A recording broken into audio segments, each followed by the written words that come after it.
I'm Frank Wilson, the proprietor of Books Inc., as you probably know by now, and I'm sitting here with Russell Goings. If I explained all of the accomplishments that Russell has managed in his life, we'd be here all afternoon, but I'll fill you in on a few.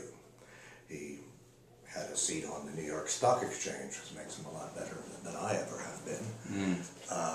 He has been called the godfather of Essence magazine. He co-founded, or founded actually, the Studio Museum in Harlem. It's the first chairman. And was the first chairman, and was a very close friend of Romare Bearden's, and has the largest collection of Bearden's work around. And he's moving into, not satisfied with having done all those things, he's decided to move on to something else, and we will get to that.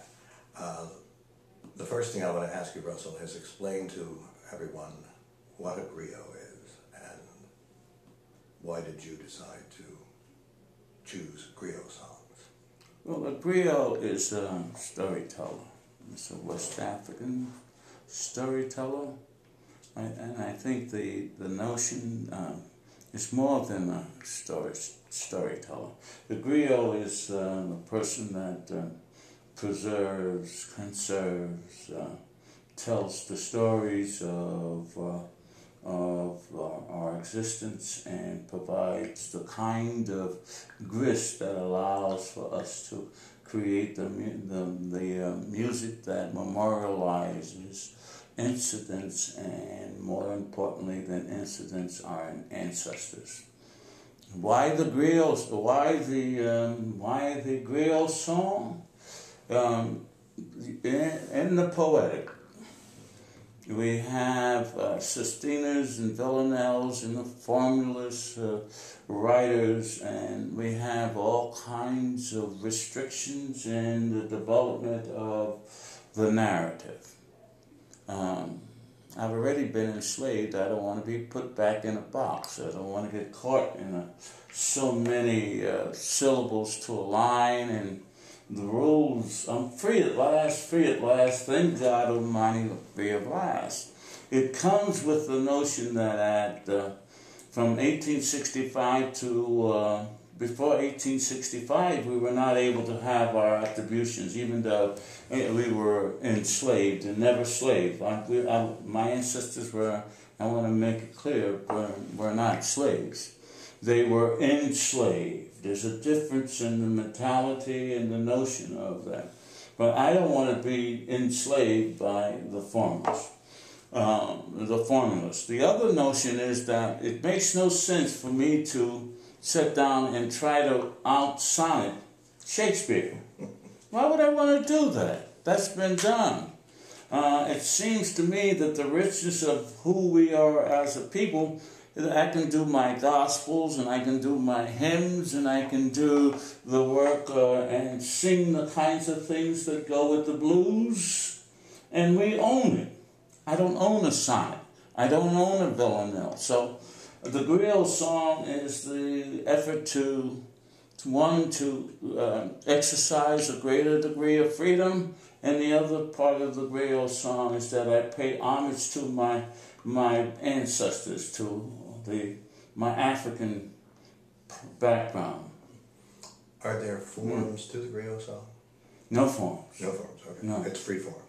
Well, if you want to call it, we find expression in freedom.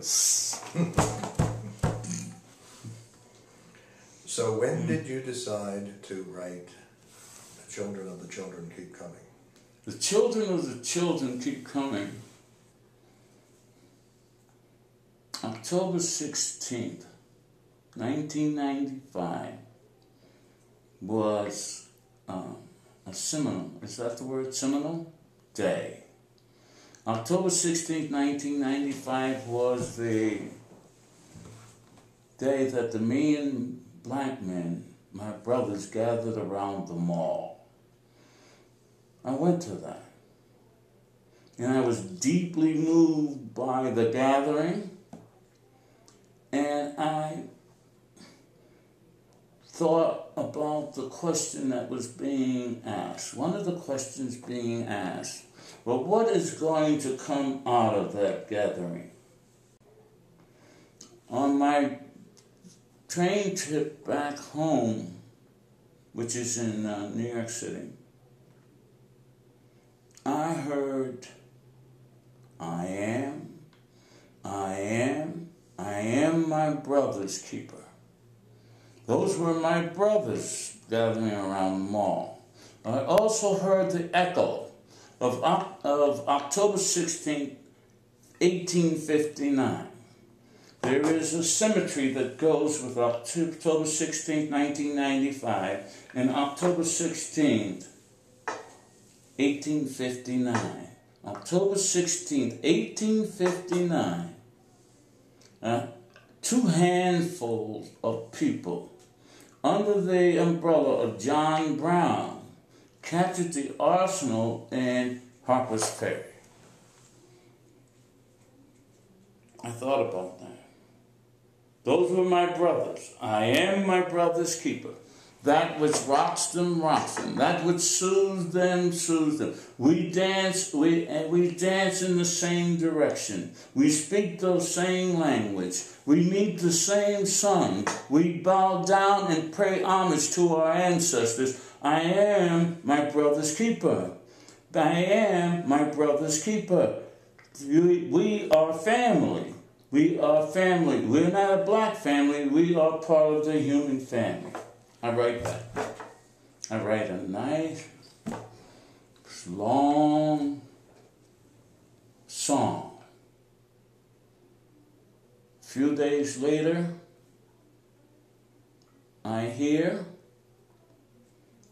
this voice that I hear all the time when I write and get to this place.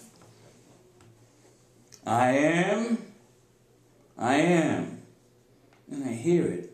And I hear my ancestors singing, somewhere deep in the valley, a child says, I'm born brown, I'm born black. From the ground I come, to the ground I go back. I'm Callie, a child of the valley, born in muck, bred in misery, carried on loved one's back, through the pain, through the wind, to the train, where there's never a lack of love that comes from above. Holding grandfather's arm, grandmother leans to him, whispering, do you hear what I hear? The children of children keep coming. They keep getting stronger. They keep widening past. The children of children are coming. And they're singing, got one mind for white folks, got one for me. Got one mind for white folks, got one for me. Cause white folks don't know me. Cause white folks don't know me. Got one mind for white folks, got one for me. Got one for me, that's sure. Got one for me. Can you hear them calling? I hear that. And I know where it comes from. It comes from Dunbar Lawrence. We wear the mask that grins and lies, that hides our cheeks and shades our eyes. This debt we pay to human guile, with torn and bleeding hearts we smile, and mouth with merit subtleties we cry, why should the world be otherwise?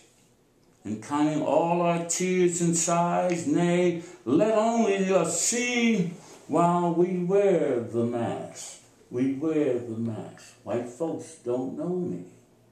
Black folks don't know me. It is the mask of survival. That's where we begin to tell the story.